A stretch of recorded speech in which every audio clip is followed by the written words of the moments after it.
Flanked by his wife Melania and Secretary of Health and Human Services Tom Price, Trump told reporters the drug epidemic threatens every segment of the U.S. population. Drug overdose is now the leading cause of accidental death in the United States, and opioid overdose deaths have nearly quadrupled since 1999. It is a problem the likes of which we have not seen. Trump blamed the crisis on the previous administration, saying federal prosecutions of drug-related crimes have decreased by 23% between 2011 and 2016, while the average sentence length for convicted federal drug offenders has shortened. He promised to reverse the trend. We're also very, very tough on the southern border where much of this comes in.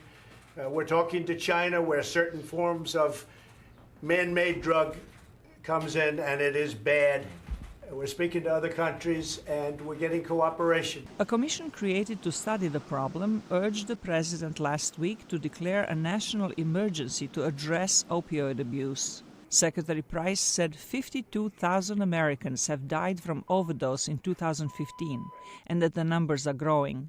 He said his agency will work to ensure treatment and recovery for all addicts and support research on how to treat pain without narcotics. One of the things that we've done to try to bring a voice to it and bring faces to it is to go around the country in multiple states and to visit communities and try to find those best practices, what's working out there, what hasn't worked.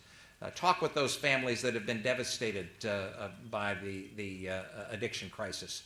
Talk with folks who've been addicts and have recovered.